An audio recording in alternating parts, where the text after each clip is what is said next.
ಸುಲ್ತಾನನು ದೇವರ ನೆರಳು ಎಂದು ಪ್ರತಿಪಾದಿಸಿದ. ಸಿಂಧೂ ಜನರ ಕಾಲದಲ್ಲಿ ಮಣಿ ತಯಾರಿಕೆಗೆ ಹೆಸರುವಾಸಿಯಾದ ನಗರ ಯಾವುದು?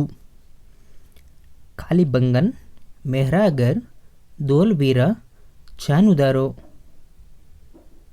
ಸರಿಯಾದ ಉತ್ತರ ಚಾನುದಾರೋ. ಚಾನುದಾರೋ ಇದು ಸಿಂಧೂ ಜನರ ಕಾಲದಲ್ಲಿ ಮಣಿ ತಯಾರಿಕೆಗೆ ಹೆಸರುವಾಸಿಯಾದ ನಗರ. ಹಳೆಯ ಶಿಲಾಯುಗದಲ್ಲಿ ಮಾನವನ ಮಹತ್ವದ ಸಾಧನೆ ಎಂದರೆ ಏನು?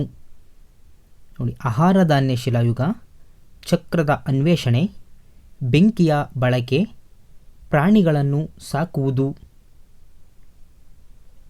ಸರಿಯಾದ ಉತ್ತರ ಬೆಂಕಿಯ ಬಳಕೆ. ಹಳೆಯ ಶಿಲಾಯುಗದಲ್ಲಿ ಮಾನವನ ಪ್ರಮುಖವಾದ ಮಹತ್ತರ ಸಾಧನೆ ಅಂದರೆ ಅದು ಬೆಂಕಿಯನ್ನು ಬಳಕೆ ಮಾಡುವಂಥದ್ದು. ನೈಸರ್ಗಿಕವಾಗಿ ಬೆಳೆಯುವ ಬೆಳೆಗಳನ್ನು ಮಾನವ ಬಳಸಲು ಆರಂಭವಾದ ಯುಗ ಯಾವುದು? ನೈಸರ್ಗಿಕವಾಗಿ ಬೆಳೆಯುವಂತಹ ಬೆಳೆಗಳು ನೋಡಿ, ಸೂಕ್ಷ್ಮ ಶಿಲಾಯುಗ ಕಾಲದಲ್ಲಿ, ನವಶಿಲಾಯುಗ ಕಾಲದಲ್ಲಿ, ಹಳೆ ಶಿಲಾಯುಗದ ಕಾಲದಲ್ಲಿ, ಚಾತ್ಕುಲಿಕ್ ಯುಗದ ಕಾಲದಲ್ಲಿ. ಸರಿಯಾದ ಉತ್ತರ ಸೂಕ್ಷ್ಮ ಶಿಲಾಯುಗ ಕಾಲದಲ್ಲಿ. ಸೂಕ್ಷ್ಮ ಶಿಲಾಯುಗ ಕಾಲದಲ್ಲಿ ನೈಸರ್ಗಿಕವಾಗಿ ಬೆಳೆಯುವ ಬೆಳೆಗಳನ್ನು ಮಾನವ ಬಳಸಲು ಆರಂಭವಾಯಿತು. ಅಸಿಟೈಲ್ ಸ್ಯಾಲಿಸೈಲಿಕ್ ಆಸಿಡನ್ನು ಸಾಮಾನ್ಯವಾಗಿ ಉಪಯೋಗಿಸುವುದು ಎಲ್ಲಿ? ನೋಡಿ, ಕ್ರಿಮಿನಾಶಕವಾಗಿ ನಾವು ಅದನ್ನು ಬಳಸ್ತೇವೋ ಅಥವಾ ಅಶ್ರುವಾಯುವಾಗಿ, ನಿದ್ರೆ ಬರುವ ಔಷಧಿಗಾಗಿ, ನೋವು ನಿರೋಧಕವಾಗಿ. ಸರಿಯಾದ ಉತ್ತರ ನೋವು ನಿರೋಧಕವಾಗಿ ನಾವು ಈ ಅಸಿಟೈಲ್ ಸ್ಯಾಲಿಸಿಲಿಕ್ ಆಸಿಡನ್ನು ನಾವು ಬಳಸ್ತೇವೆ. ಯಾವುದಕ್ಕಾಗಿ ಅಂದರೆ ನೋವು ನಿರೋಧಕ್ಕಾಗಿ. ಹಾಲನ್ನು ಕಡೆದಾಗ ಕೆನೆಯು ಬೇರೆಯಾಗುವುದು, ಅದಕ್ಕೆ ಕಾರಣ ಏನು? ಗುರುತ್ವಾಕರ್ಷಣೆ ಶಕ್ತಿನೋ ಅಥವಾ ಸೆಂಟ್ರಿಪೀಟಲ್ ಫೋರ್ಸೋ ಅಥವಾ ಘರ್ಷಣೆಯ ಬಲನೋ ಅಥವಾ ಉಷ್ಣನೋ? ಸರಿಯಾದ ಉತ್ತರ ಸೆಂಟ್ರಿಪೀಟಲ್ ಫೋರ್ಸ್, ಕೇಂದ್ರಪಗಾಮಿ. ಫ್ಯೂಗಲ್ ಕೇಂದ್ರಪಗಾಮಿ ಅಂತ ಕರಿತೀವಿ. ಸೆಂಟ್ರಿಫ್ಯೂಗಲ್ ಅಥವಾ ಕೇಂದ್ರಪಗಾಮಿ ಬಲ. ಹಾಲನ್ನು ಕಡೆದಾಗ ಕೆನೆ ಬೇರೆಯಾಗುವುದು ಸೆಂಟ್ರಿಫ್ಯೂಗಲ್ ಫೋರ್ಸ್, ಕೇಂದ್ರಪಗಾಮಿ ಬಲ. ಈ ಕೆಳಗಿನವುಗಳಲ್ಲಿ ಕೈಗಾರಿಕಾ ಪ್ರದೇಶಗಳಿಗೆ ಕೇಂದ್ರ ಮಾಲಿನ್ಯ ಮಂಡಳಿಯ ಸಲಹೆ ಪ್ರಕಾರ ಧ್ವನಿಯ ಮಿತಿ ಎಷ್ಟಿರಬೇಕು? ಕೈಗಾರಿಕಾ ಪ್ರದೇಶದಲ್ಲಿ ಧ್ವನಿಯ ಮಿತಿ ಎಷ್ಟಿರಬೇಕು? ನೋಡಿ, 55ರಿಂದ 45 ಡೆಸಿಬಲ್, 60ರಿಂದ 65 decibel, 75 to 70 decibel, 89 to up to 90 decibels. ಸರಿಯಾದ ಉತ್ತರ 75ರಿಂದ 70 ಡೆಸಿಬಲ್. ಇಷ್ಟರ ಒಳಗಡೆ ಸಮೇತ ಆ ಧ್ವನಿಯ ಮಿತಿಯನ್ನು ಕೊಟ್ಟಿದ್ದಾರೆ ಮಾಲಿನ್ಯ ಮಂಡಳದವರು. ನೆಕ್ಸ್ಟ್, ಚನೋರಿ ಜಂಪ್ಸ್ ಎಂದರೇನು? ಚನೋರಿ ಜಂಪ್ಸ್ ಎಂದರೇನು? ಸರಿಯಾದ ಉತ್ತರ ಸಮಶೀತೋಷ್ಣ ವಲಯದಲ್ಲಿ ಹುಲ್ಲುಗಾವಲಿನ ಕಪ್ಪು ಮಣ್ಣು. ಸಮಶೀತೋಷ್ಣ ವಲಯದಲ್ಲಿರ್ತಕ್ಕಂತಹ ಒಂದು ಹುಲ್ಲುಗಾವಲಿನ ಕಪ್ಪು ಮಣ್ಣನ್ನು ನಾವು ಚನೋರಿ ಜಂಪ್ಸ್ ಎಂದು ಕರೆಯುತ್ತೇವೆ. ಸಮಶೀತ ಉಷ್ಣ. ಅಭಿನವ ಭೋಜರಾಜ ಎಂದು ಯಾರನ್ನು ಕರೆಯುತ್ತಾರೆ? ಅಭಿನವ ಭೋಜರಾಜ. ಸರಿಯಾದ ಉತ್ತರ ಮುಮ್ಮಡಿ ಕೃಷ್ಣರಾಜ ಒಡೆಯರ್. ಈ ಮುಮ್ಮಡಿ ಕೃಷ್ಣರಾಜ ಒಡೆಯರನ್ನು ನಾವು ಅಭಿನವ ಭೋಜರಾಜ ಎಂದು ಕರೆಯಲಾಗುತ್ತದೆ. ಲೋಕಸಭೆಯ ಮೊದಲ ಅಧಿವೇಶನ ಪ್ರಾರಂಭವಾದ ದಿನ ಯಾವುದು? 1952 ಇಸ್ವಿ. ಎಲ್ಲ ಸೇಮ್ ಇರುತ್ತೆ, ಇವನ್ನ ಮಾತ್ರ ಬದಲಾವಣೆ ಕೊಟ್ಟಿರ್ತಾನೆ, ಅದಕ್ಕೋಸ್ಕರ ಇವು ಮೋಸ್ಟ್ ಇಂಪಾರ್ಟೆಂಟು, ನೋಡ್ತಾ ಇರಿ. ಲೋಕಸಭೆಯ ಮೊದಲ ಅಧಿವೇಶನ ನಡೆದಂತಹ ದಿನ ಮೇ 13, 1952. ಮೇ 13. ಈ ದಿನಾಂಕವನ್ನು ನೆನಪಲ್ಲಿಟ್ಕೊಳ್ಳಿ, ತಲೆ ಒಳಗೆ ಬರ್ಕೊಂಬಿಡಿ. ಮೇ 13, 1952 ಲೋಕಸಭಾ ಮೊದಲ ಅಧಿವೇಶನ ಪ್ರಾರಂಭವಾದ ದಿನ. Next, reserve bank of India ಬಿಡುಗಡೆಗೊಳಿಸಿದ ನೂತನ 20 ರೂಪಾಯಿ ಮುಖಬೆಲೆಯ ನೋಟಿನ ಮೇಲಿರುವ ಪಾರಂಪರಿಕ ನಿರ್ಮಿಸಿದವಾದಂಥ ಚಿತ್ರ ಯಾವುದು? ಅಂದರೆ 20 ರೂಪಾಯಿ ನೋಟಿನ ಮೇಲಿರ್ತಕ್ಕಂತಹ ಚಿತ್ರದ ಹೆಸರು ಯಾವುದು? ನೋಡಿ, ಹಂಪಿ ಕಲ್ಲಿನ ರಥ, ಕೋನಾರ್ಕ್ ಸೂರ್ಯ ದೇವಾಲಯ, ಎಲ್ಲರ ಗುಹೆ, ಬಾದಾಮಿ ಗುಹೆ. ಸರಿಯಾದ ಉತ್ತರ ಎಲ್ಲೋರ ಗುಹೆ. ನಾವು 20 ರೂಪೀಸ್ ನೋಟಿನಲ್ಲಿ ನಾವು ಎಲ್ಲರ ಗುಹೆಗಳನ್ನು ನೋಡಬಹುದು. ಹಾಗೆ 500 ರೂಪೀಸ್ ನೋಟಿಸ್ನಲ್ಲಿ ನಾವು ಏನು ನೋಡಬಹುದು? ಕೆಂಪು ಕೋಟೆಯನ್ನು ನೋಡಬಹುದು. ಹಾಗಾದರೆ ನಾವು ದೊಡ್ಡ ಮುಖಬೆಲೆ ನೋಟ್ ಆದ್ರೆ 2000 ರೂಪಾಯಿನಲ್ಲಿ ನಾವು ಏನು ನೋಡ್ಬೋದು ಅಂದರೆ ಮಂಗಳಯಾನವನ್ನು ನೋಡಬಹುದು. ನೆಕ್ಸ್ಟ್, ನಮ್ಮ ಸ್ವಾತಂತ್ರ್ಯವು ಅಂದರೆ ನಮ್ಮ ಭಾರತವು ಸಾರ್ವಭೌಮತೆ ಎಂದರೇನು? ಸಾರ್ವಭೌಮತೆ ಅಂತ ನಾವು ಕರಿತೀವಿ. ಹಾಗಾದರೆ ಸಾರ್ವಭೌಮತೆ ಅಂದರೆ ಏನು? ಎಲ್ಲ ಧರ್ಮಗಳನ್ನು ಸಮಾನವಾಗಿ ಕಾಣುವುದನ್ನು ನಾವು ಸಾರ್ವಭೌಮತೆ ಅಂತೇವೆ. ಅಂದರೆ ಎಲ್ಲ ಧರ್ಮಗಳನ್ನು ಸಮಾನವಾಗಿ ಕಾಣುವುದು. ಅಥವಾ ಭಾರತ ಸರ್ಕಾರ ಪರಮಾಧಿಕಾರವನ್ನು ಹೊಂದಿದೆಯಲ್ಲ, ಅದೇ ಸಾರ್ವಭೌಮತೆ ಅಂತ ಕರಿತೇವೆ. ಅಥವಾ ಭಾರತದ ಪೌರರು ಪರಮಾಧಿಕಾರವನ್ನು ಹೊಂದಿದ್ದಾರಲ್ಲವೋ, ಅದಕ್ಕೋಸ್ಕರ ನಾವು ಸಾರ್ವಭೌಮತೆ ಅಂತ ಕರಿತೇವೆ. ಆಪ್ಷನ್ ಡಿ ನೋಡಿ, ಭಾರತದ ಆಂತರಿಕ ಮತ್ತು ಬಾಹ್ಯ ಪರಮಾಧಿಕಾರಗಳನ್ನೆರಡೂ ಹೊಂದಿದೆ. ಒಂದಕ್ಕೊಂದು ಲಿಂಕ್ ಸಿಗ್ತಾವೆ, ನೀವು ಅದು ಸರಿ ಇದು ಸರಿ ಅಂತ ಹೋಗೋದಲ್ಲ. ಇದಕ್ಕೆ ಪರ್ಟಿಕ್ಯುಲರ್ಗೆ ಸಾರ್ವಭೌಮತೆ ಅಂದರೆ ನಾವು ಭಾರತದ ಆಂತರಿಕ ಮತ್ತು ಬಾಹ್ಯ ಪರಮಾಧಿಕಾರಗಳನ್ನೆರಡನ್ನು ಹೊಂದಿರೋದಕ್ಕೋಸ್ಕರ ನಮಗೆ ಭಾರತವು ಸಾರ್ವಭೌಮತೆ ಎಂದು ಕರಿತೇವೆ. ನಾವು ಎಲ್ಲ ಧರ್ಮಗಳನ್ನು ಸಮಾನವಾಗಿ ಕಾಣೋಕ್ಕಾಗಿರ್ಬೋದು, ಅಥವಾ ಭಾರತ ಸರ್ಕಾರ ಪರಮಾಧಿಕಾರ ಹೊಂದಿರೋದು, ಪೌರವರು ಪರಮಾಧಿಕಾರ ಹೊಂದೇನೆ, ಇವೆಲ್ಲವೂ ಸಾರ್ವಭೌಮತೆ ಅಲ್ಲ. ಭಾರತ ಆಂತರಿಕ ಮತ್ತು ಬಾಹ್ಯ ಪರಮಾಧಿಕಾರಗಳನ್ನು ಎರಡನ್ನೂ ಹೊಂದಿದೆ. ಅದಕ್ಕೋಸ್ಕರ ನಮ್ಮ ಭಾರತವು ಸಾರ್ವಭೌಮ ರಾಷ್ಟ್ರ ಅಂತ ನಾವು ಕರಿತೇವೆ. Next, KM. ಮುನ್ಷಿಯವರು ಸಂವಿಧಾನವನ್ನು ಏನೆಂದು ವರ್ಣಿಸಿದ್ದಾರೆ? ಕೆ.ಎಂ. ಮುನ್ಷಿಯವರು ಸಂವಿಧಾನದ ಒಡವೆ, ಭಾರತದ ಆತ್ಮ, ರಾಜಕೀಯ ಜಾತಕ, ಭಾರತದ ಹೃದಯ. ಸರಿಯಾದ ಉತ್ತರ ರಾಜಕೀಯ ಜಾತಕ.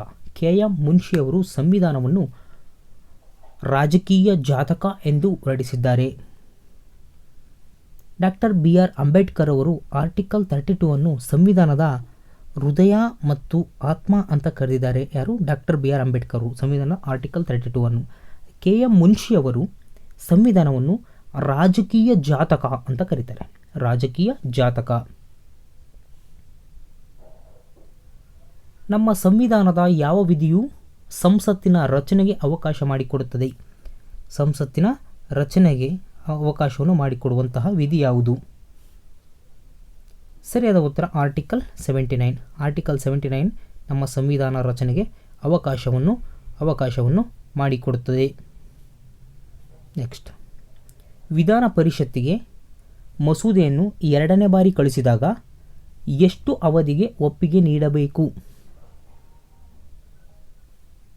ಸರಿಯಾದ ಉತ್ತರ 1 ತಿಂಗಳು.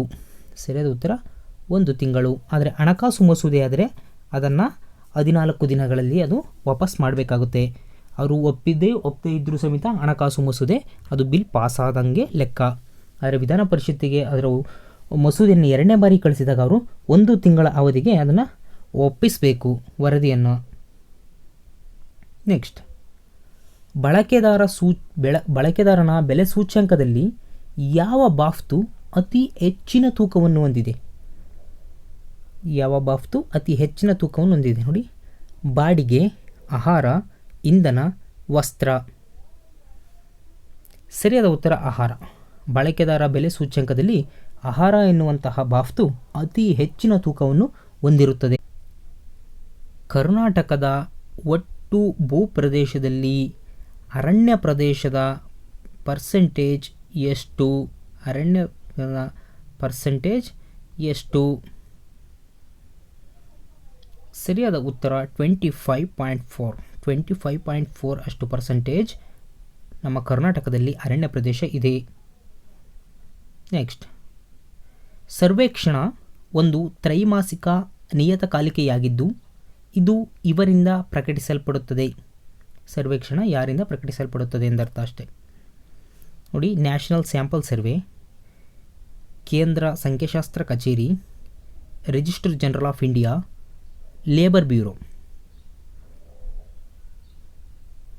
ಸರಿಯಾದ ಉತ್ತರ ನ್ಯಾಷನಲ್ ಸ್ಯಾಂಪಲ್ ಸರ್ವೆ. ಈ ಸರ್ವೇಕ್ಷಣವನ್ನು ಪ್ರಕಟಿಸುವರು ಯಾರಪ್ಪ ಅಂದರೆ ನ್ಯಾಷನಲ್ ಸ್ಯಾಂಪಲ್ ಸರ್ವೆ ಅವರು.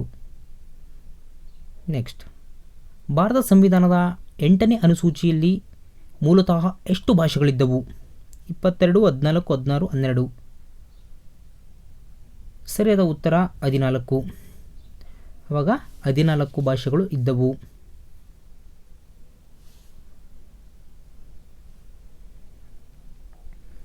ಹತ್ತನೇ ಅನುಸೂಚಿಯ ಪ್ರಕಾರ ಪಕ್ಷ ವಿಭಜನೆ ಅಂದರೆ ಪಕ್ಷಾಂತರ ನಿಷೇಧ ಕಾಯ್ದೆ ಪಕ್ಷ ವಿಭಜನೆ ಸಂದರ್ಭದಲ್ಲಿ ಅನರ್ಹತೆಯಿಂದ ವಿನಾಯಿತಿ ನೀಡುವಂತೆ ಯಾವ ಸಮಿತಿಯು ಸೂಚಿಸಿದೆ? ಅನರ್ಹತೆಯಿಂದ ವಿನಾಯಿತಿ ನೀಡುವಂತೆ ನೋಡಿ, ಇಂದ್ರಜಿತ್ ಗುಪ್ತಾ ಸಮಿತಿ, ಭಾಳ ಇಂಪಾರ್ಟೆಂಟ್ ಪ್ರಶ್ನೆ. ಇಂದ್ರಜಿತ್ ಗುಪ್ತಾ ಸಮಿತಿ, ರಾಷ್ಟ್ರೀಯ ಚುನಾವಣಾ ಸುಧಾರಣಾ ಸಮಿತಿ, ತಾರಕುಂದೆ ಸಮಿತಿ, ದಿನೇಶ್ ಗೋಸ್ವಾಮಿ ಸಮಿತಿ.